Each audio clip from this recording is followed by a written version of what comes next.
take any questions you may have. Well, you got a new seat. Yeah, there was somebody sitting over there before, so It's like when you walk in, if you're a new guy in our team meeting, you don't sit down until everybody else sits down. I'm just glad I'm not late. Obviously, Bo is a very important piece of what you do. How does it feel to not have him? Not good, you know. I mean, I don't really know how to answer the question. Bo's kind of like, he's our inspirational guy, and the way he plays so many different places for us. He became the returner, he's the off guy, you know, he does so many things. So, you know, disappointing not having him. The way he played all year, now getting to this point where we're in the playoffs and he can go, you know, do what he's been doing, and makes a big play last week, you know, on the big punt. So it's not good not having him. I feel worse for him than I do for the rest of us, for what he puts into this and the spirit and the energy that he brings to us. So he'll be missed for sure. Waylon ending the season with the top punting average in the league. What just impressed you the most about the season he's had week in, week out? Well, again, I just think we've talked about him a bunch in here. You know, he's an ascending player. He works extremely hard at it. And he takes advantage of the ops that he gets. You know, we haven't punted a lot this year, so he's been in different positions. And I think the thing he does a really good job of as we get going through a game is where is he on the field and what kind of punt does he want to hit. And then, you know, talking about Bo, and when we had Zane, and I thought we had some really good cover guys, you know, playing on the outside for him. And I thought our punt unit inside has done a good job protecting him and giving him confidence that he can put the ball where he wants. But I still think he's an ascending player. I still think he's got room to grow. And if he keeps working the way he's been working, hopefully this will be a consistency in which he plays with. It'll be a level that he plays with for a long time. Even with the room that he still has to grow, it just seems kind of shocking given the conditions that a punter has to encounter kicking outdoors late in the season in Green Bay to lead the league in punting. I mean, is that something that you thought was attainable given the team and the environment, or how? Well, yeah, we've talked about that before. When the organization made a decision to, you know, to give him the new contract, I think the thing that was impressive for him is the way he played in November, December, and January in difficult weather conditions that we play in, whether it's here, Chicago, Philly, you know, all those different venues that we play in late in the year. He's produced and he's played well in those different weather conditions. And I think that was organizationally part of the thing that impressed them and impressed all of us, that he's going to keep getting better and better and better. I think that's the direction he's going in. You ever had the league's leading punter? What's that? Have you ever had the league's leading punter? You know, I have this thing about Gross. You know, Gross kind of gets you to the Pro Bowl, but Net gets you to the Super Bowl. And I've been fortunate to be around some really good punters, but he's a special player. How many times have you used that line? I don't know. I use it with them more than I use it with you people. So, not that you people's a bad thing, but you guys. You talked about learning when to hit each ball. I believe you said something along those lines a second ago. Is that up to him, or is that like a quick discussion on the sideline between you guys when he goes out there? What comes All of to the mind? above. You know, we go through the week, and we're the scripts on Wednesday and the scripts on Friday are all over the field, right? Backed up, red zone, field punts, 20s, you know, wherever we are in the field. And then as we're going into the film work, you know, he's talking about what he'd like to hit here and what I think he could hit here.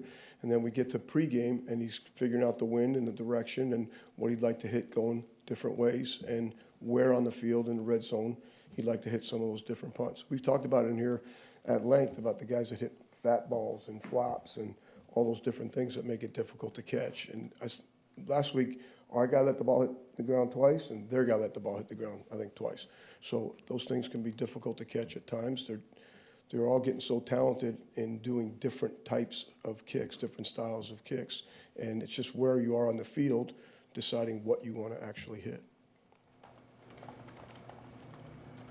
Hey, Rich, it's always next man up, right? And Matt always says nobody's going to feel sorry for you. But you just mentioned you lost Zane, you lost Bo. We know how important special teams are in postseason. So who do you have that you feel like can elevate to kind of help you fill those voids? Because you're not going to have those guys.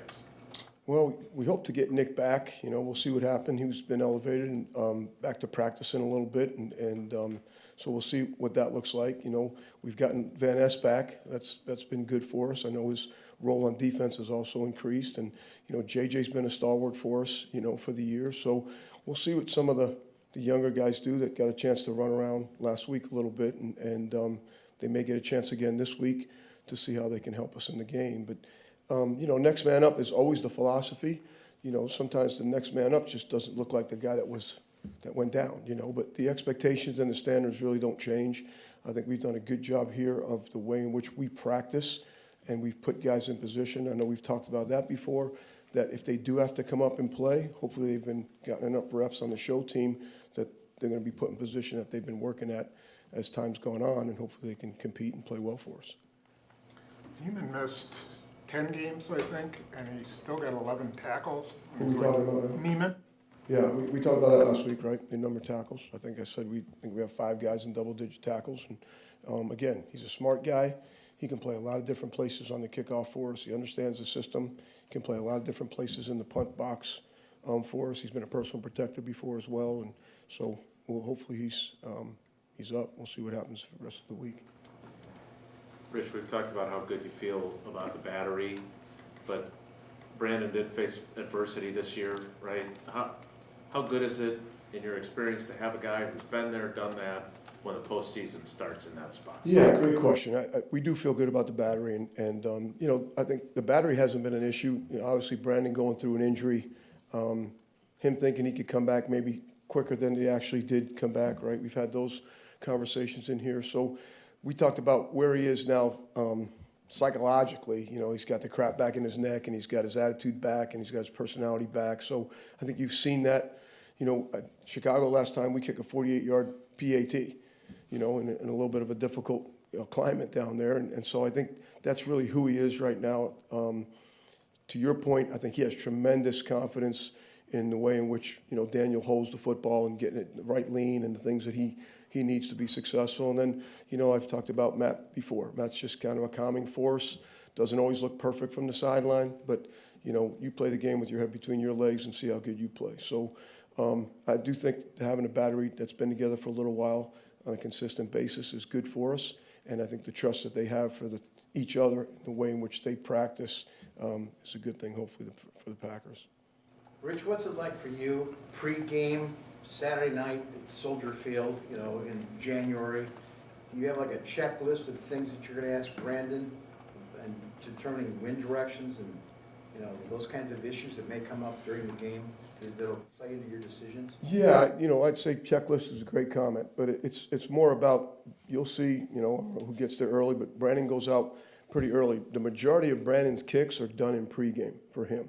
We have a certain set we do on a Wednesday and a certain set we do on a Friday, and then for him, he likes to kick a lot in pregame. So he kind of goes out there twice. He goes out there on his own, and he gets a good feel for what he thinks the wind is doing and the conditions of the field and what it looks like on the hashes. You know, the ball's in the same spot for PAT all the time, so what does it look like where you're going to actually put your plant foot and kick it? He'll go both ways, and then Daniel comes out a little bit later to start punting, but he gets a bunch of punts in as well before we actually start the battery of snap, hold, and kick, or the battery of snap and punt. And so when they're done with all that, I'll take some notes from Brandon about his thoughts, one way or the other, and where we'd like to start if we get the choice, where we'd like to get it in the second half if it goes that way as well. So yes, to your point, there's a checklist that they go through. And for me, it's just I'm gathering information after watching them and then talking to the both of them. Are they checking wind at halftime, after halftime? Is that what, or are they just warming up? No, they're doing it. You'll see them. You know, both teams, punters and kickers, come out early in the second half, and they're getting a feel for what it's like, you know, that way as well. So you get a choice, right? Whether you won it or lost it, now you get a choice on the second half. You're usually going to take the ball if you lost it, but it does have a factor. In these types of games, in these places, you know, the wind is a factor. Anything else, guys? Thanks, Rich. Good, thank you, guys. Rich. Look forward to seeing you down there.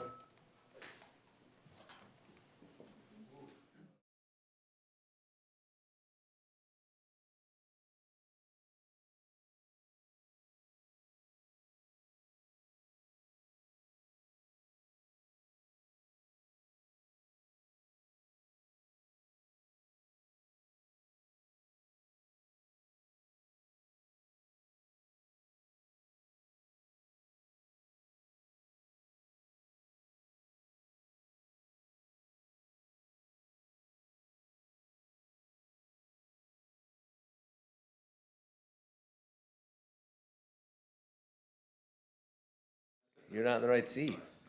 Someone took your seat?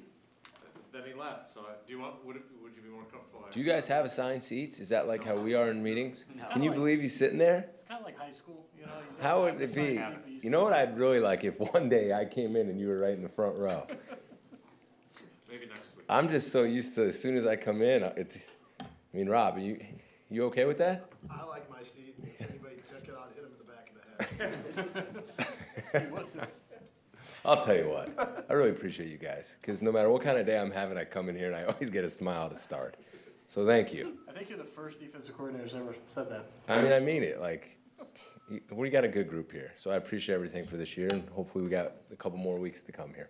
All right, Keyshawn obviously made the play at the end of the Bears game here, gave up one at the end. He said, you know, he's glad to have a third crack at it. Knowing him the way you do, how do you think he comes out and plays on Saturday? I think he'll play a great game. You know, I know he's super locked in. I know, you know, he's kind of hero in that first game, and I know that meant a lot to him, especially in the rivalry. And I know he probably wishes he had that last play of regulation back. But that's life as a corner in this league. But I'm excited for him. He's a competitor. He's a guy who's kind of always been an underdog. He's kind of always been, you know, a guy that's had to work his way up to get where he's been. And just knowing him and what he's been through and what he's made of, and you know, if I had to put money on it, I'd say he's going to have a pretty good game. And I believe in him, and I have total confidence in him. And I'm excited for him to get back out there on that field and play again. You know, Jeff, I asked you about him the week after that game, and you said you bet on him, but X said something that and he knows Keyshawn better than anyone, that he holds on to stuff too long. Mm-hmm. Did you see him go through a process to back to being the confident guy that we all know? after that happened? I mean, I think it took time during that week, but I think as soon as you get back on the field, just like anybody else, sometimes it takes some time. You get back on the field and then you have to let it go. I think that's easier said than done. And I've talked to you guys about this before. I think that's also our responsibility as coaches and his teammates. And I think belief is a very powerful thing. I think giving a player confidence is a very powerful thing. And those are through conversations, and those are through showing tape of what he did well and what he can do well and what he will continue to do well. And I think that's all part of our job, to pick each other up. It's just like if a coach is having a tough day or a tough week, or a unit is, you got to pick that group up. And then I take a lot of pride in that, and I think his teammates do too. So I think it was really cool for Keyshawn last week when we rested our starters to say that I want to start in this game. I respect him a lot for that. I think it says a lot about him and him wanting to go out there and play football. So I think that's where his mind is right now, and I think he's excited for this. What did you think of the way Lee Diggs performed Sunday, and how comfortable would you be putting him back in there? Yeah, I mean, we talked about, he had a wristband on, so we kind of had some calls there to help him out. I think the safeties, those young guys, did a good job of communicating the calls. I think when he first got out there, he was kind of playing a little loose and playing a little off the ball, but you could see the more comfortable he got, the more aggressive he was. It was one of the first third downs of the game. He was on the right side, and we sent a pressure, and he broke the ball up against Jefferson. I thought he was going to pick it off. So I was really pleased with that play. Probably even more so, I liked his physicality. He got off blocks on a screen, and he made the play on one down our right sideline. I think it was Justin again, and he took a pretty violent punch because he's got really good length. So I thought, for being here for really one practice, I thought he did a really nice job. It's cool to see the last couple of days how he's integrated with our players, how he's been in meetings. And overall, I just think he has more confidence right now in our scheme. So I'd be very comfortable to play him.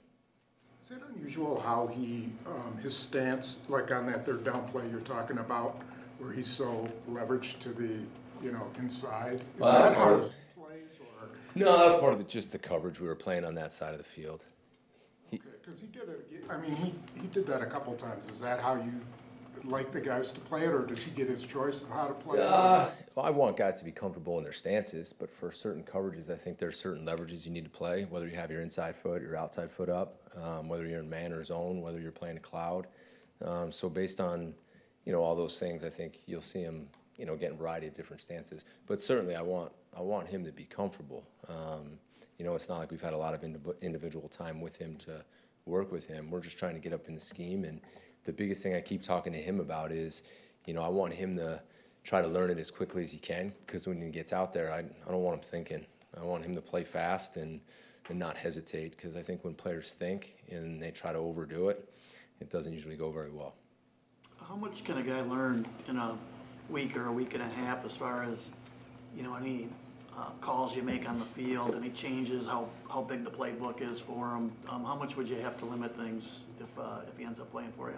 We won't have to limit him. I think with now with Xavier and Evan and Bull being back there, I think those guys can really help him out and kind of guide him if he doesn't know something and communicate. And that might put a little more pressure on those safeties, but they're really smart safeties, and it's kind of like having a coach and another voice out there to help him. So when he does play, there will not be a limit in the playbook. Has he had any picks in practice? Has he had any picks in practice? No, I don't know if he had any opportunities to have any picks in practice. I see his ball skills, though, when we do individual. He's got a lot of length and can go up and get it. So hopefully we'll see a couple down the road here. Jeff, you had a couple of really good first halves against the Bears. Yeah. And then second half was a little bit different. Were there adjustments they made that made a difference? Are there things you have to think ahead of, when you have a good half like that, what their adjustments are going to be? I think we had a good 59 minutes in the last game that we played them, truthfully. But I give them credit. After they got the onside kick, they went down and scored, and then they hit the big play. So I thought we had a good game plan. I thought our guys executed. I thought we executed in that Bears game for the majority of the game at a really high level. I thought we played physical. I thought we stopped the run. I think the third down, we were extremely efficient, getting pressure on the quarterback.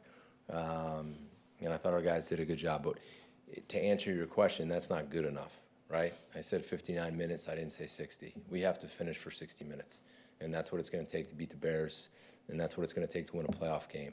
So whatever we have to do, whatever adjustments we have to make throughout the game, we got to finish it. We got to start fast, but we need to finish. And clearly we didn't do a good enough job the last time we played them. Jeff, you mentioned the run defense.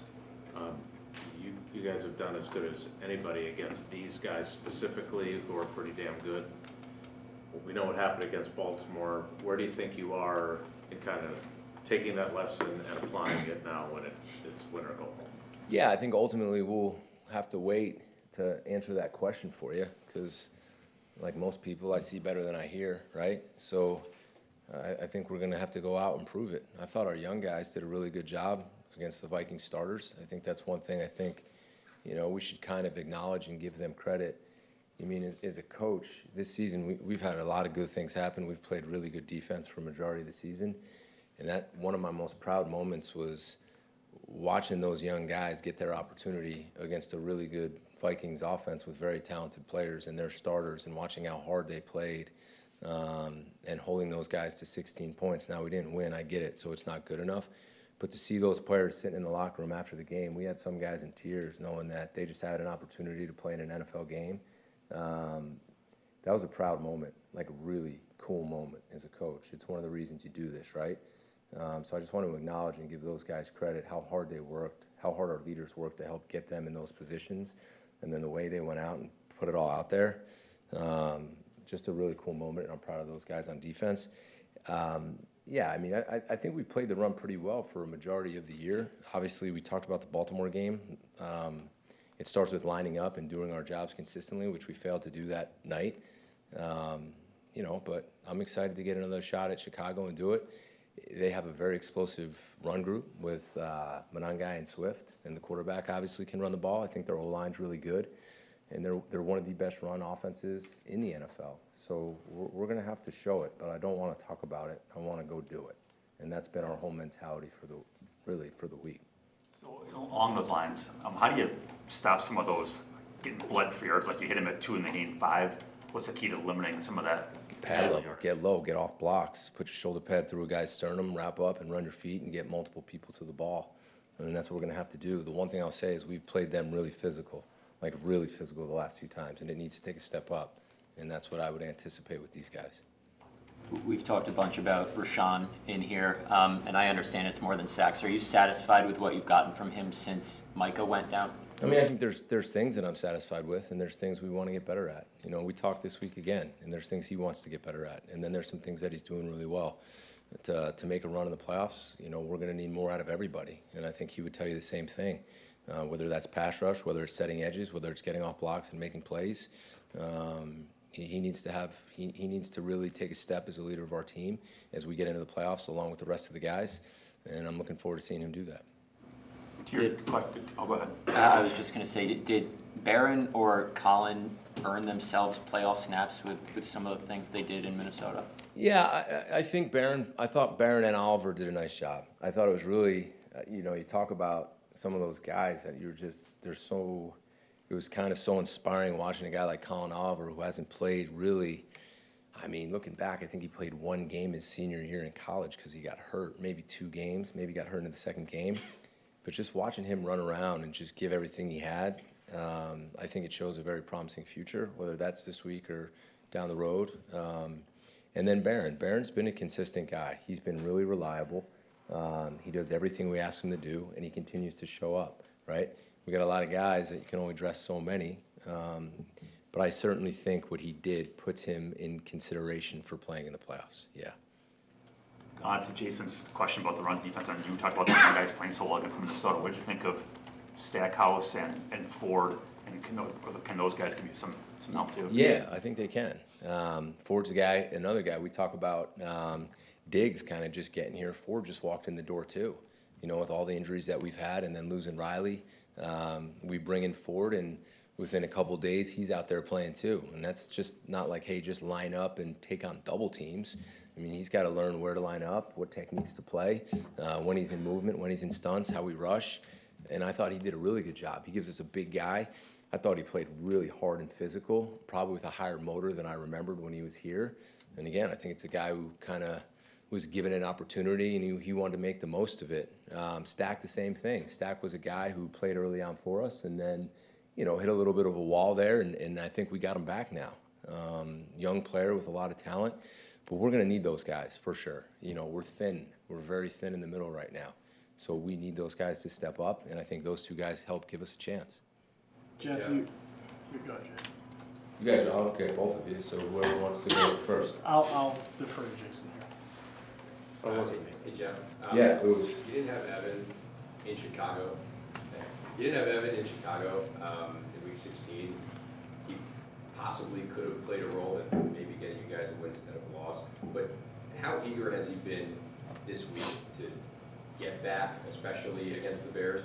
And 2, what kind of an impact will he have against Caleb Williams and the Bears? Yeah, I think Evan, if you take a look at our defense throughout this year, I think Evan has been extremely consistent and played at a very, very high level, game after game. You know, obviously, we wish we had him out there for that game, but we didn't. Another guy who got some reps last week, kind of after getting injured in the game, but I know he's excited for it. You know, it'll be his second crack in the playoffs, and, you know, I think he's ready to roll. Matt called him a second coach on the field. What's the growth been like for him since he came in as a rookie? Just the maturity, the knowledge, the confidence. You can just see he's starting to see the game. He plays it so fast. He's really instinctual. He knows the calls. He knows the defense. He's got a really good feel for what other teams are trying to do. He calls out a lot of plays. You know, he studies it down in distances. He studies the formation tendencies. So he's constantly talking with X. I think it's like having 2 coaches on the field, which is really, really helpful. But I think there's a big jump from year 1 to year 2, and I think he took it. And I think he's going to eventually, I think people will see that he'll be one of the best safeties in this league. When did you notice that in him? Because it sure seemed like he came in as a rookie and was ahead of his draft stock and all that. When did you notice that settled in for him? I would say towards the end of last year. I just think the confidence, the playing experience, and then as he got going in OTAs and really got another, you know, kind of took a deep breath and then got back into it. You noticed it going in training camp, and then just how confident he's been. Because you can see he triggers so much faster this year. There's times when it looks like he might be blitzing, but he's not. His ability to read and react and diagnose things it's very quick, and he can get going and make those plays. But I would say he's had it. You can kind of see it on his college film, the way he played. He was one of our favorite guys, watching him when he was at Oregon. And like I said, I think he'll continue to take those steps. You started by mentioning just the uncertainty for this time of year. We might talk to you next week. We might not. Your name's been pretty popular as a potential head coaching candidate for this cycle? We all have career goals. What would that opportunity mean to you? And after 2 years here, where do you feel like you are in terms of being ready for that? Well, I'll tell you this. It's hearing my name out there, that's obviously extremely flattering and very humbling, right? And I think when you work for an organization like the Packers and have a head coach like Matt and players like we do and a defensive staff like we do, I'm just honored to be in those. I think right now with all that stuff, it can be a distraction, so I'm trying to lock in on these playoffs and do the best that we can. And then whenever that time comes, we'll figure it out and go from there. But extremely honored and flattered, just to be mentioned, and you asked me that question. But for right now, this is the Bears. I mean, this is one of the biggest rivalries in all of football, one that I have watched for a very long time. Did not end the way we wanted to the last time we played there. So I am going to do everything in my power to focus on every minute that I have to give this organization and our players everything I got to go win this game. Jim, can I ask you that same question in a different way? You can ask me any question you like, because even if I said no, you would. Fair. But you always phrase it like that, so you set yourself up for me. But I can't wait to see how you ask the same question differently. Me too. Okay, well, here we go. You don't know what the future holds, and neither do I. But to think about where you were a couple of years ago, you're coaching your own college program. What have these 2 years meant to you? And what do you think about what you've put together with this group? And just what has it been like for you? Because it seems that you're pretty damn passionate about this group that you've been. Yeah, I love this group. I love being part of the Green Bay Packers, and I never take that for granted every day when I drive in and I get to see Lambeau Field, honestly. I mean, I'm a guy who started coaching Division III football and worked my way up to be a college head coach, and now I'm part of the greatest NFL organization that there is, getting to call the plays. So that is so humbling to me. I love the defensive players that we coach. Like, I love these guys, and I love the staff, and I love working for Matt. And I never take that for granted, not 1 second, which is why when I answer that question, I don't think it'd be fair to anybody in here, anybody a part of this, for me not to give everything I have for this game. Would one day I like to be a head coach again? Absolutely, for sure. But like, just even answering this question for you right now, I just am so grateful and so happy to be here and be part of this. And I've just loved coming to work every single day here. Like, even joking with you guys, like, I know sometimes it's hard and you ask hard questions, but you guys have been incredible. And I mean that, and it's not like that everywhere. So I thank you guys for that. Everything that I have been a part of here, from Goody to Ed to Matt, it's just been like, what a blessing to be here for me and my family. So I appreciate that, and we are not going to be done. So I will see you guys next week. You did say you'd help Micah break the sack record, so you can't.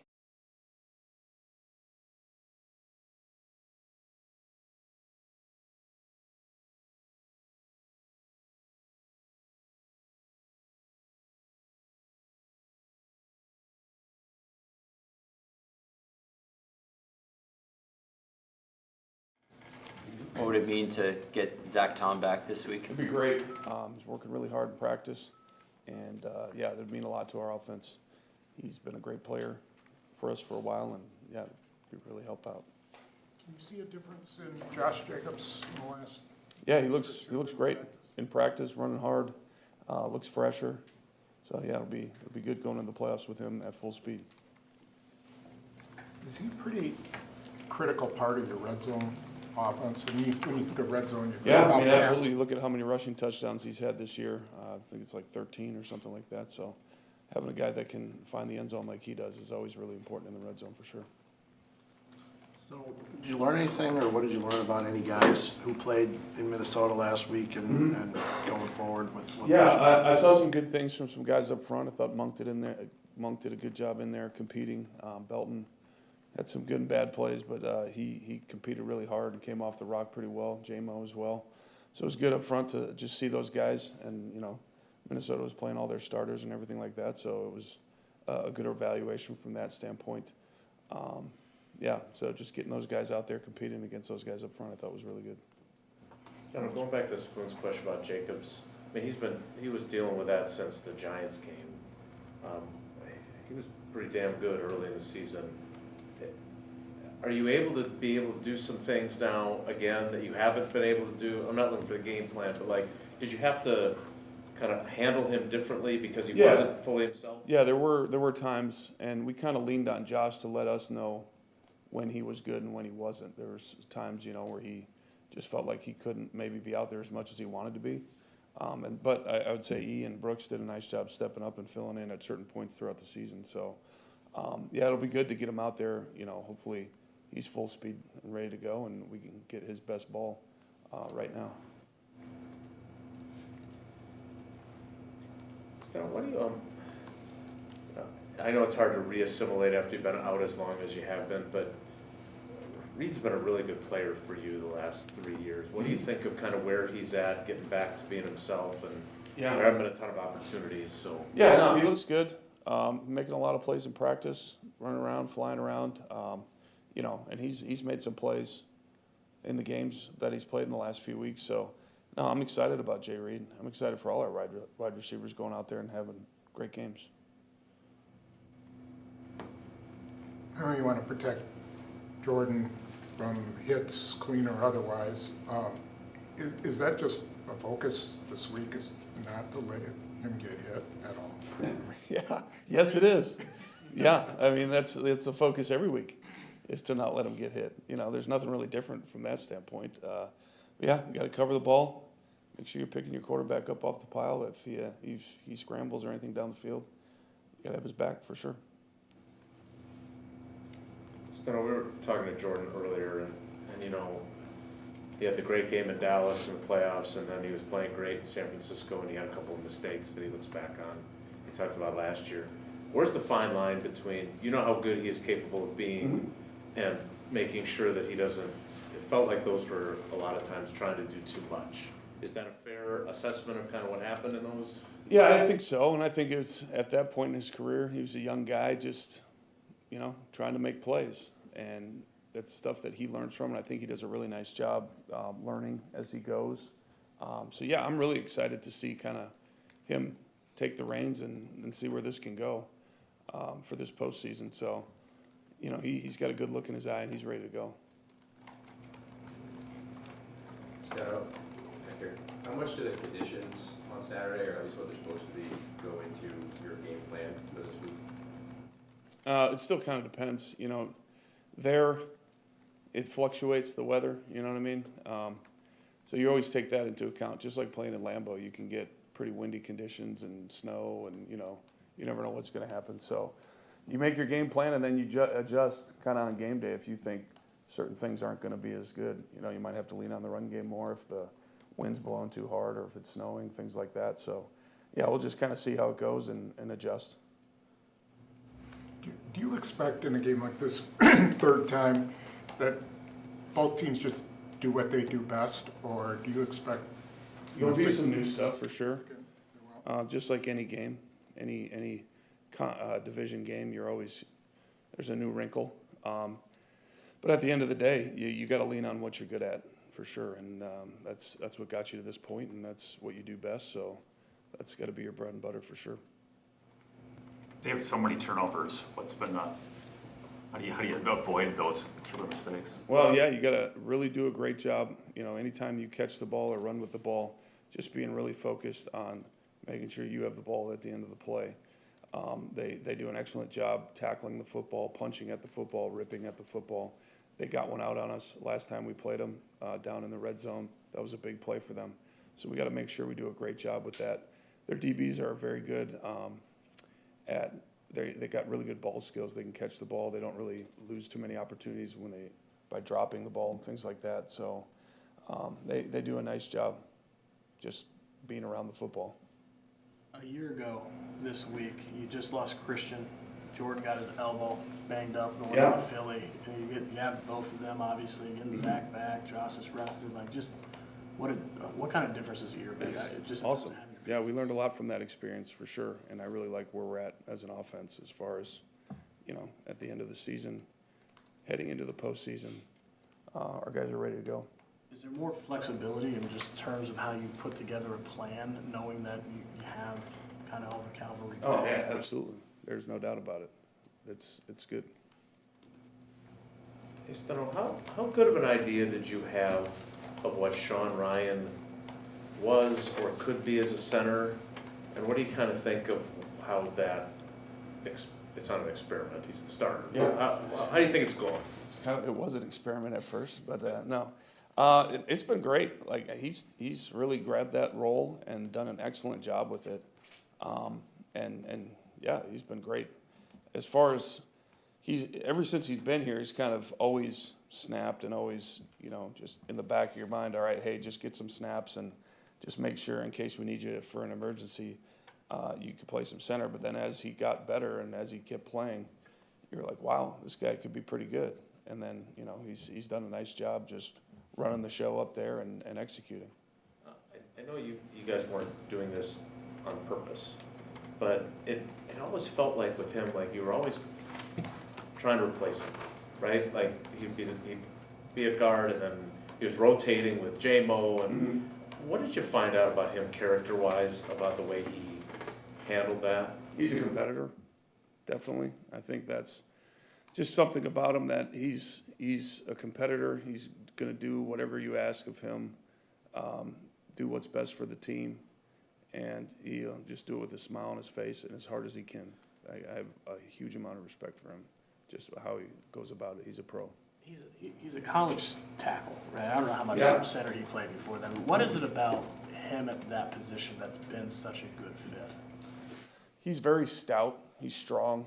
When he gets his hands on people, he does a nice job locking them down. And his football IQ's really grown since he got here. So that's been cool to see just, how much more intelligent he is, able to make calls, know the entire scheme of the offense, things like that.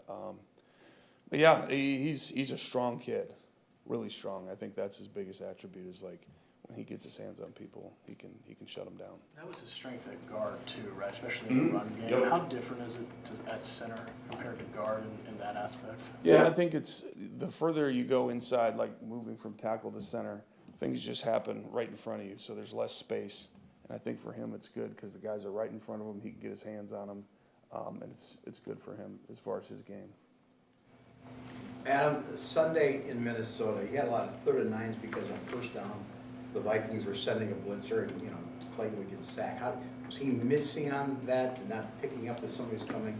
And today at practice, when I see Love, Willis, and Ritter in your quarterback room, that's about as good as a quarterback room gets, right? Yeah, no, I'm happy about our quarterback room right now. We didn't help Clayton that much up front to start off the game. I thought we did a poor job in the first quarter. There was a lot of guys that were cut loose at the point of attack, especially in the run game, that we needed to do better. I thought as the game went on, we did a much better job with that. So, yeah, anytime you're not efficient on 1st and 2nd down, it's going to make it really hard on 3rd down, especially versus a defense that pressures as much as they did. So, yeah, we didn't do him many favors, that's for sure, up front. Was Morgan supposed to pick up that inside blitzer, or were you supposed to slide one way or the other and you didn't do it, or what happened there? Well, there was a few, but yeah, there was a couple guys that we missed up front that we did not do a good job with. Hey, so this is a process question, not as a game plan question. When you're having trouble in the red zone like you were, what happens? Like, you don't want to just suddenly start conjuring up new plays and stuff. So what's the process? Because we don't just lean on what you're good at down there, and that's what you got to do. The biggest thing is not panic, not trust who you are, and just go make plays. I think the biggest thing, the struggles we had, particularly against the Bears, we had a turnover, we had a couple penalties, and just lacked execution down there. And that's the closer you get to the end zone, you got to make sure your execution is on point. So we just have to do a better job there. And the Bears, they do a nice job down there. They got a really good scheme, and they do a good job in the red zone for sure. So there was irritation, but there was not panic. And No. that's how you have to handle it. Definitely not. Where are you at with Jordan Morgan right now at this point in his development? We've seen him play right guard, right tackle. He feels he's a left tackle. Like, whenever next season begins, what's the plan for him? Where's he best? He's a tackle. I think that's going to be his best position in the long run for sure. He's done a nice job out there when he's had his chances. left, right, either one? Yeah, we'll see. He's shown that he can play on either side. So, but yeah, I think his best position is tackle for sure. You guys good? Cool. Thanks, guys.